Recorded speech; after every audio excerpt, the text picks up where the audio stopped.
નમસ્કાર દર્શક મિત્રો, આજે હું એક એવા વ્યક્તિ વિશેષને રજૂ કરવા જઈ રહ્યો છું જેના નામથી પણ કોઈ ભાગ્યે જ પરિચિત હશે. આ એક એવી વ્યક્તિ વિશેષ છે જેણે વડોદરા રાજ્ય, મુંબઈ રાજ્ય અને ત્યાર પછી ગુજરાત રાજ્યમાં દીર્ઘકાલીન સમય સુધી માહિતી ખાતાના વડા તરીકે ફરજો બજાવી. અને સ્વાભાવિક રીતે જ્યારે તમે માહિતી ખાતા જેવું ખાતું સંભાળો છો ત્યારે તમારે સીધા મંત્રીઓ, મુખ્યમંત્રી અને તંત્ર સાથે કામ કરવાનું થાય છે. દોસ્તો, આ ભાઈનું નામ મણિભાઈ શાહ. મણિભાઈ શાહ રાજપીપળા પાસેના ટચુકડા ગામ વણાકપુરામાં 1913માં જન્મ્યા અને 1971માં ગુજરાતના માહિતી નિયામક તરીકે એ નિવૃત્ત થયા. એટલે ગુજરાત રાજ્ય 1960માં બન્યું, એટલે પહેલા 11 વર્ષ માહિતી નિયામક તરીકે રહેવાનો રેકોર્ડ મણિભાઈ શાહના નામે છે, જે હજુ સુધી તૂટ્યો નથી. આ લાંબી દોટના બે સાદા જણાતા માઇલસ્ટોન વચ્ચે એમની જીવનયાત્રા બહુ ભાતીગળ રહી. રાજ પલટા, સત્તા પલટા, નકશા પલટા અને નકશામાં પણ રંગ પલટા. એમણે એમાં અનેક અટપટી રાજરમતો જોઈ, મનુષ્યની મહાનતા અને ક્ષુલ્લકતા જોઈ. સાથી ભાવે કશે પણ ખરડાયા વગર રવા દેસાઈ જેવા સાહિત્યકાર અમલદારના મદદનીશ તરીકે કારકિર્દી શરૂ કરનાર આ અમલદારે 11 જેટલા મુખ્યમંત્રીઓ સાથે કામ કર્યું. એવા આ મણિભાઈ શાહનું પુસ્તક છે. એમના પોતાના સંસ્મરણો લખ્યા છે એમણે. એનું ટાઇટલ છે હું પોતે. એમાં એક સરસ મજાનો પ્રસંગ એમણે વર્ણન કર્યો છે. એ પ્રસંગ એમનો અનુભવનો દર્શન કરાવે છે અને અનુભવના દર્શનની સાથોસાથ એ પ્રસંગમાં માહિતી ખાતા જેવી જવાબદારી સંભાળનાર માણસે કેવા સંવેદનશીલ વિભાગમાં કામ કરવું પડે છે અને એના ભયસ્થાનો કયા છે તે અંગે પણ એમણે વાત કરી છે. મણિભાઈ શાહ એ સ્પષ્ટ વક્તા તો હતા જ, પણ મારું પોતાનું એમનું આત્મકથન વાંચ્યા પછીનો અભિપ્રાય છે કે એમની પાસે એક વિશિષ્ટ સૂઝ અને સમજ હતી. રાજનીતિમાં કોઈ માણસ તમારી સલાહ એને જો યોગ્ય અથવા ફાયદાકારક ન લાગે તો લેતો નથી, અને એને જો યોગ્ય લાગે તો ગમે તેની સલાહ લેતા એ અચકાતો નથી. મૂળ સવાલ પોતાના હિતો ક્યાં છે એ જાણીને જ રાજકારણીઓ કામ કરતા હોય છે.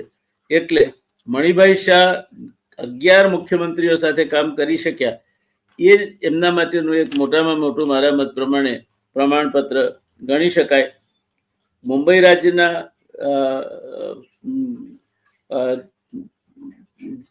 માહિતી નિયામક તરીકે કામગીરી બાદ ગુજરાત અલગ રાજ્ય થયું. એટલે મણિભાઈ શાહ ગુજરાત આવ્યા અને ગુજરાતમાં એમણે સુદીર્ઘ કાળ કહી શકાય, અત્યાર સુધી કોઈ માહિતી નિયામકે એમનો આ રેકોર્ડ મારી જાણ પ્રમાણે તોડ્યો નથી. 1960 થી 1971 સુધી બરાબર 11 વર્ષ એમણે માહિતી નિયામક તરીકેની ફરજ બજાવી.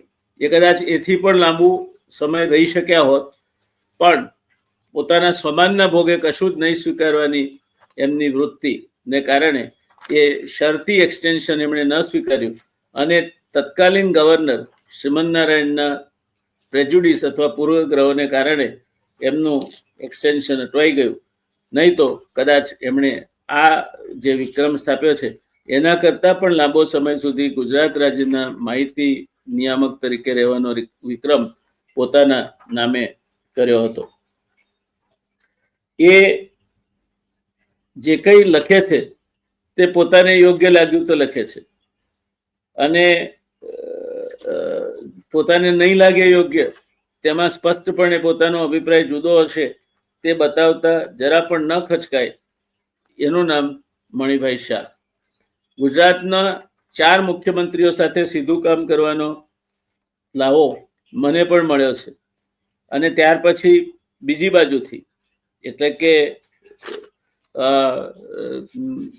ચૂંટાયેલા પ્રતિનિધિ તરીકે 3 વખત કેબિનેટ મિનિસ્ટર તરીકે અને વિરોધ પક્ષના ધારાસભ્ય તરીકે એ રીતે કામ કરવાનો પણ મને લાવો મળ્યો છે. એટલે મણિભાઈ શાહનું જે કામ છે એ કેટલું સંવેદનશીલ હતું એ હું સારી રીતે સમજી શકું છું, કારણ કે દરેક માણસ પોતે પોતાની પ્રસિદ્ધિ થાય એવું ઈચ્છતો હોય છે અને એ દરેક વખતે શક્ય નથી હોતું. એટલે ઘણી વખતે ઘર્ષણ થતા હોય છે અને એ ઘર્ષણનો ભોગ અધિકારીઓ બનતા હોય છે. મુંબઈની એમની કારકિર્દી બાબતમાં એ લખે છે કે મુંબઈમાં મારી નાયબ માહિતી નિયામકની નિમણૂક થઈ ત્યારે બાળા સાહેબ ખેર મુંબઈના મુખ્ય પ્રધાન હતા. તેઓ વિદ્વાન તેમજ આદર્શવાદી હતા. પ્રસિદ્ધિનો તેમને ખૂબ શોખ, એટલે નાની નાની બાબતોની પણ અંગત પ્રસિદ્ધિ તેમને ગમતી. પછી માહિતી નિયામક આયર ભારત સરકારમાં માહિતી મંત્રાલયમાં મુખ્ય સલાહકાર તરીકે નિમાયા. આ બધું થયું તેની મને ખબર ન હતી. એક દિવસ ખેર સાહેબે મને બોલાવ્યો અને કહ્યું કે આયર દિલ્હી જાય છે અને એમની જગ્યાએ મને નિમવાની વિચારણા ચાલી રહી છે, પરંતુ તમે હજુ 2 વર્ષથી જ મુંબઈ આવ્યા છો અને લાંબો અનુભવ નથી. મેં કહ્યું કે મેં વડોદરા રાજ્યનું માહિતી ખાતું 5 વર્ષ સુધી સ્વતંત્ર રીતે સંભાળ્યું છે. ત્યારે તેઓ કહે કે વડોદરા તો મુંબઈ પાસે ખાબોચિયું ગણાય, અહીં વિશાળ રાજ્ય છે અને પ્રશ્નો પણ અઘરા છે. મેં તેમને કહ્યું કે હું બધાને પહોંચી વળીશ, મને આત્મવિશ્વાસ છે. પછી આયરની જગ્યાએ માહિતી નિયામક તરીકે મારી નિમણૂક થઈ. ત્યારબાદ માહિતી ખાતાના અધિકારીઓની એક કોન્ફરન્સ મેં ગોઠવી અને તેમાં મોરારજીભાઈ, જેઓ માહિતી ખાતાના પ્રધાન હતા, તેઓ અને ખેર સાહેબ આવ્યા. મોરારજીભાઈએ પોતાના ભાષણમાં કહ્યું કે હું માહિતી ખાતાની કામગીરીમાં બહુ માનતો નથી. અમારા કાર્યોથી લોકો અમને ઓળખશે અને મત આપશે. આ મોરારજીભાઈની વાત છે. મોરારજીભાઈ પણ બરાબર પોળા છાપ હતા, ગમે ત્યાં ગમે તે એમને લાગે તે બોલી નાખતા હતા. એટલે એમણે કહ્યું કે મોરારજીએ પોતાના ભાષણમાં કહ્યું કે હું માહિતી ખાતાની કામગીરીમાં બહુ માનતો નથી. અમારા કાર્યોથી લોકો અમને ઓળખશે અને માન આપશે. બાળા સાહેબ ખેરે કહ્યું કે મોરારજીભાઈની વાત સાચી નથી. સત્યને પણ ઢોલ વગાડીને લોકો સુધી પહોંચાડવું પડે છે અને એ માટે માહિતી ખાતાની જરૂર છે. આ સાચો અભિપ્રાય છે કે ભાઈ સાચું હોય તો પણ લોકોને કઈ જાણ થઈ જતી નથી, તમારે જાણ કરવી પડે. એટલે માહિતી ખાતાનો એક મર્યાદિત રોલ ચોક્કસ છે ને અગત્યનો રોલ છે. એ બાબત બાળા સાહેબ ખેરે જે વાત કરી તે યોગ્ય જણાય છે. આગળ વાત ચાલે છે. ખેર સાહેબ ભળા ભોલા અને વિદ્વાન હતા, પણ વહીવટમાં તેઓ બિન અનુભવી હતા. શિક્ષણ ખાતું તેમની પાસે હતું ત્યારે તેમણે શિક્ષણ ખાતાના સચિવ DS જોશી ICS ને બોલાવીને કહ્યું કે અમુક કેસમાં તેમણે અચૂક નિર્ણય લેવો, પરંતુ જોશીએ એ ફાઇલ ખેર સાહેબ પાસે મોકલી ત્યારે ખેર સાહેબની સૂચનાથી વિરુદ્ધના નિર્ણયની ભલામણ કરી હતી. જોશીની નોંધ વાંચી ખેર સાહેબ ખૂબ ગુસ્સે થઈ ગયા અને જોર જોરથી કોલબેલ દબાવ્યો. પટાવાળાઓ બધા ભેગા થઈ ગયા. બાજુના રૂમમાં મોરારજીભાઈ બેઠા હતા, તે પણ ત્યાં દોડી આવ્યા. મોરારજીભાઈને જોઈને ખેર સાહેબે કહ્યું, મોરારજી, ચીફ મિનિસ્ટર કોણ છે, હું કે જોશી? મોરારજીભાઈએ કહ્યું કે શું છે? ત્યારે તેમણે બધી હકીકત કહી. મોરારજીભાઈએ ફાઇલ પોતાના હાથમાં લીધી અને ખેર સાહેબની ઈચ્છા મુજબનો હુકમ લખીને એના ઉપર સહી કરી અને પટાવાળાને કહ્યું કે આ ફાઇલ જોશીને તાત્કાલિક પહોંચાડી દેવી. મોરારજીભાઈ બોલ્યા કે તમે ચીફ મિનિસ્ટર છો અને હું પણ મિનિસ્ટર છું, એટલે છેવટનો હુકમ તો આપણો જ ચાલે, પરંતુ અધિકારીઓને પોતાનો અભિપ્રાય નિર્ભયપણે રજૂ કરવાની આપણે છૂટ આપવી જોઈએ અને આપણા વિચારથી એ અભિપ્રાય વિરુદ્ધ હોય તો તેથી આપણે અકળાઈ જવું જોઈએ નહીં. આવા હતા અમારા બાળા સાહેબ ખેર અને મોરારજી દેસાઈ. દર્શક મિત્રો, મારા જાત અનુભવમાંથી એક મુદ્દો ટાંકવાની લાલચને હું રોકી શકતો નથી. હું સરકારમાં અધિકારી તરીકે જોડાયો. મને સરકારમાં લઈ જનાર હતા ગુજરાત સરકારના છેલ્લા ICS ચીફ સેક્રેટરી લલિત દલાલ સાહેબ. હવે મારું GIDCમાં પોસ્ટિંગ હતું અને ત્યાંથી પછી ઇન્ડેક્સ બીના મેનેજિંગ ડિરેક્ટર તરીકે મારી નિમણૂક થયેલી. ત્યારે અમે ભૈલાલભાઈ કોન્ટ્રાક્ટર પાસે બ્રીફિંગ માટે ગયેલા. ભૈલાલભાઈ અમારા ઉદ્યોગ ખાતાના મંત્રી હતા અને વિધાનસભાની પ્રશ્નોત્તરી અંગેનું બ્રીફિંગ હતું. બધી વાત પતી ગઈ પછી ભૈલાલભાઈએ કહ્યું કે બેસો, ચા આવી, ચા પીતા પીતા, ચાની ચુસ્કી લેતા લેતા એમણે અમને સલાહ આપી કે જુઓ, તમારે બધાએ 58 વર્ષ સુધી નોકરી કરવાની છે, હું સમજુ છું. એ વખતે નિવૃત્તિ વય મર્યાદા આઈએએસ કે બિન આઈએએસ માટે 58 વર્ષ હતી. એટલે તમારી નોકરીને કોઈ આંચ ના આવે તે પ્રમાણે તમને જે યોગ્ય લાગે તે જ ફાઇલ પર લખવું. કાલે ઉઠીને તમારી નોકરીને આંચ આવે તેવો કોઈ પણ અભિપ્રાય દબાણમાં આવીને તમારે લખવો નહીં. પછી એમણે ઉમેર્યું, પણ જ્યારે એના ઉપર લીલી સહીથી, એટલે કે મંત્રી તરીકે મેં કોઈ હુકમ આપ્યો હોય ત્યારે એનું અચૂક પાલન થવું જોઈએ, કારણ કે એ જવાબદારી મારી છે અને હું જવાબદારી લઉં છું. માટે તમે એ હુકમનું પાલન નહીં કરો તો એને અવિનય ગણવામાં આવશે. બીજું એમણે એ પણ કહ્યું કે જુઓ ભાઈ, અમે અને વિરોધ પક્ષ અમે અમારી અંદર અંદરની જે કંઈ હુતું તૂતું છે રમી લઈશું. એમાં તમારે અધિકારીઓએ કોઈના પણ ફોર ઓર અગેન્સ્ટ મત રાખવાની જરૂર નથી. પ્રજાનો કોઈ પણ વ્યક્તિ, ચાલુ ધારાસભ્ય, વિપક્ષનો હોય કે સરકાર પક્ષનો હોય, અથવા કોઈ નેતા અથવા કોઈ સામૂહિક જૂથ તમારી પાસે એવો પ્રશ્ન લઈને આવે કે જેમાં તમને લાગે કે ના, વાતમાં વજૂદ છે, મુશ્કેલી વ્યાજબી છે અને એટલે એનો ઉકેલ કરવો જોઈએ, તો નિર્ભીક રીતે તમારે એનો ઉકેલ કરવો. તમારે એ કયા પક્ષમાં છે, શું છે, એનો હોદ્દો શું છે, આ કશું જ ગણતરીમાં લેવાની જરૂર નહીં. સ્પષ્ટ રીતે જે કઈ વાત હોય એમાં તમે કયા સંજોગોમાં કયો નિર્ણય લો છો એની નોંધ કરી તમે નિર્ણય લેવાને સ્વતંત્ર છો. અમે તમને ક્યારે પણ રાજકીય રીતે આ તરફ કે પેલી તરફ દોરવાનો પ્રયત્ન નહીં કરીએ. આ એ વખતના પ્રધાનો હતા. અત્યારે પ્રધાન કે એવો નિર્ણય લેવાનો હોય છે. છેલ્લા 15 વર્ષથી આ રાજ્યમાં જે વહીવટ ચાલે છે એમાં પ્રધાન નક્કી કરે એવો નિર્ણય ન લેવાય તો અધિકારીની બદલી થઈ જાય. આ પ્રધાનો હતા. બાળાસાહેબ ખેર એ મુખ્યમંત્રી હતા. એમના સચિવે જ એમના કહેવા ઉપરાંત લખ્યું, મોરારજીભાઈમાં વહીવટી ક્ષમતા હતી એટલે એમણે મંત્રી તરીકે એનો ઓર્ડર ઉલટાવી નાખ્યો અને પોતે હુકમ આપી દીધો જે આપવો હતો. એ જમાનો હતો. અધિકારીને અધિકાર છે પોતાને યોગ્ય લાગે તે લખવાનો, એને એનો મત વ્યક્ત કરતો શા માટે રોકવાનો?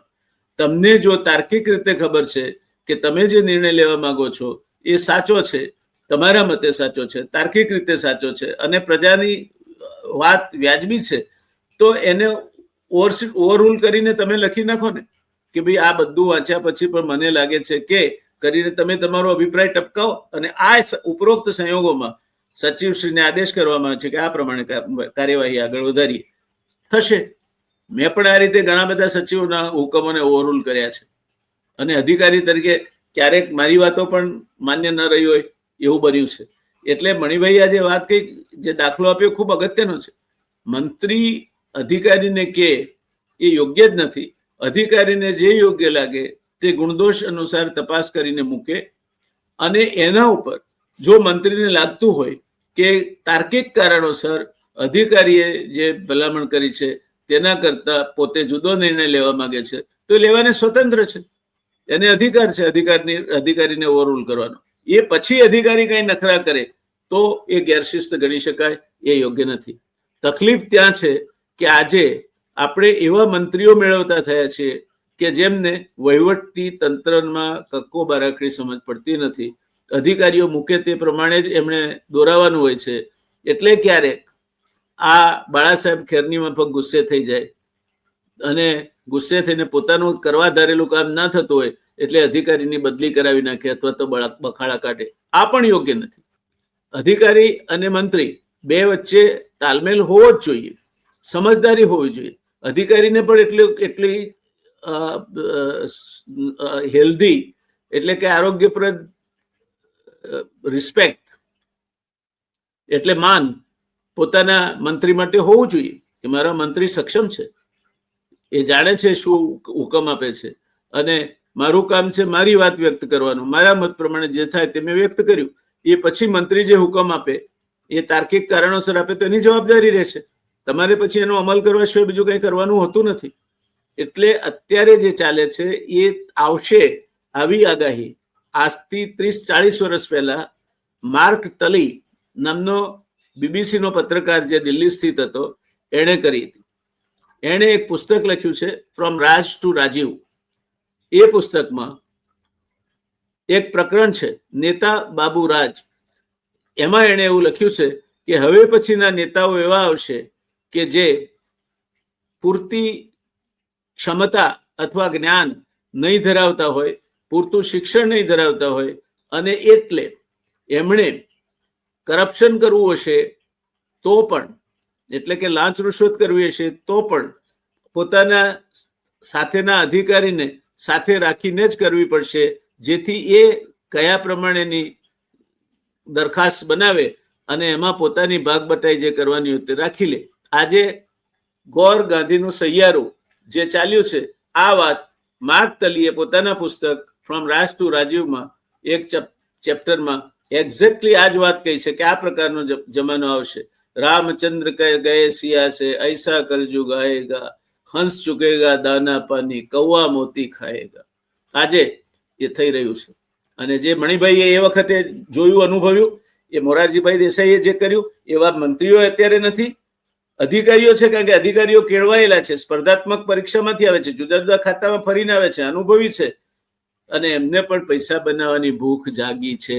અગાઉના સનદી અધિકારીઓની માફક આજના સનદી અધિકારીઓ નિષ્પૃહ છે એવું કહી શકાય નહીં. પહેલા પણ લાંચ રૂશ્વત તો હશે અને હતી, પણ એ દૂધમાં પાણી ભળે તેટલી હતી. અત્યારે પાણીમાં દૂધ ભળે છે અને ન કરવાના કામો થાય છે. એકવાર થયેલો રસ્તો 2 મહિના પછી વરસાદ પડે એટલે તરત ધોવાઈ જાય છે. એકવાર કરવામાં આવેલી કોઈ કામગીરી 2-4 મહિના વીતે ત્યાં તો નષ્ટપ્રાય થઈ જાય છે. આ પરિસ્થિતિ મોટા પાયે થતી ખાયકી, અને એ ખાયકી એટલા માટે થાય છે કે પ્રજા પોતાના પ્રતિનિધિઓ યોગ્ય ચૂંટતી નથી, માટે પ્રતિનિધિ તરીકે રાજ્ય કરવાને તેઓ લાયક નથી. અને બહુમતીના જોરે સત્તા મળે છે એટલે એમને ખાતું મળે છે. એમની કોમના અમુક મતો એ ધરાવે છે, એટલે અમુક બેઠકો પર પ્રભુત્વ ધરાવે છે, એટલે એમને ખાતું મળે છે. એટલે આ બધા કારણોસર અત્યારે જે ચાલે છે એ માર્ક તલીની પેલી ફ્રોમ રાજ ટુ રાજીવ ચોપડીના અનુસાર ચાલી રહ્યું છે. નેતા બાબુ રાજ, ગોર ગાંધીનું સહિયારો.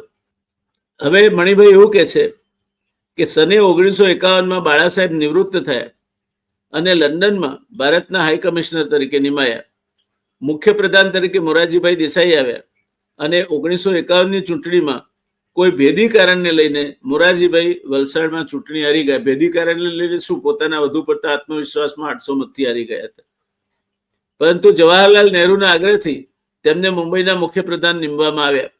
મોરારજીભાઈની કાર્યકુશળતા, વ્યક્તિત્વ અને કોંગ્રેસ પ્રત્યેની વફાદારીની જવાહરલાલ નહેરુ પર ભારે અસર હતી.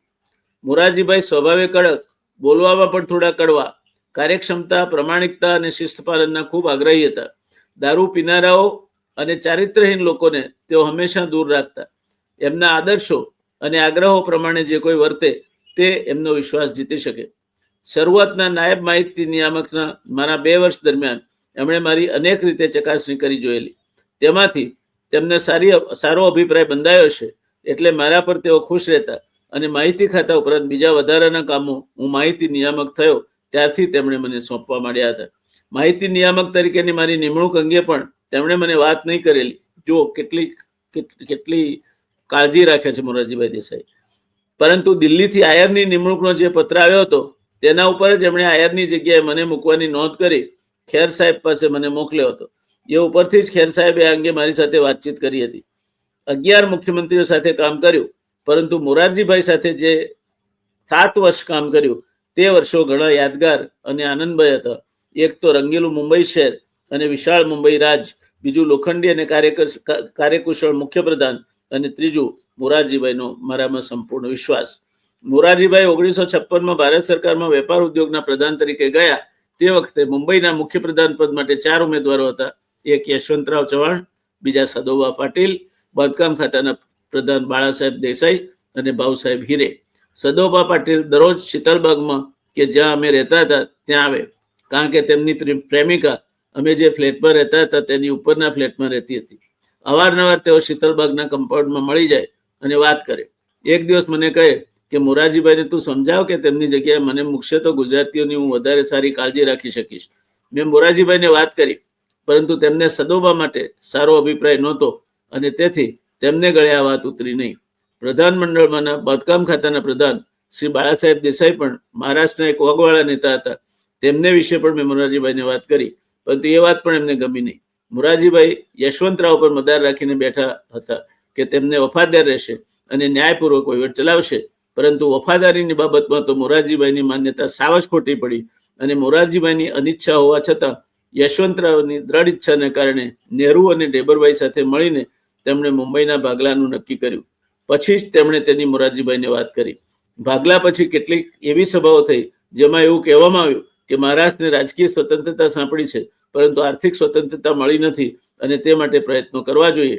આનો અર્થ સ્પષ્ટ હતો કે ઉદ્યોગો અને બીજી બાબતોમાં ગુજરાતીઓ અને પારસીઓ વધારે મજબૂત હતા અને તેમની આ મજબૂતાઈને તોડવા આવી એક બે સભાઓમાં ચવાણ પણ ગયેલા. રાજવહીવટ ન્યાયપૂર્વક ચલાવવાની બાબતમાં પણ યશવંતરાવ 100% નિર્દોષ હતા એમ કહી શકાય નહીં. મોરારજીભાઈ દિલ્હી ગયા પછી મારી સાથેનું તેમનું વર્તન તદ્દન બદલાઈ ગયું અને કોઈને કોઈ રીતે મારી સત્તા ઉપર કાપ મુકાય, મને બીજે ખસેડાય તેવા પ્રયત્નો તેમણે આદર્યા. નાણાંની ફાળવણીની બાબતમાં પણ ગુજરાતને થોડો અન્યાય થતો હતો તેવું તે વખતના નાણાપ્રધાન ડોક્ટર જીવરાજ મહેતાને લાગતું હતું. તેમ છતાં એટલું કહેવું જોઈએ કે મુંબઈ રાજના વિભાજનમાં તેમણે મોરારજીભાઈને જે દગો દીધો એટલે અંશે રાજવહીવટમાં તેઓ બિનવફાદાર નીકળ્યા ન હતા. આનું એક કારણ એ પણ હોય કે ધારાસભામાં ઘણા ગુજરાતી સભ્યો હતા અને વહીવટમાં પણ ઘણા જોરદાર ગુજરાતી અમલદારો હતા.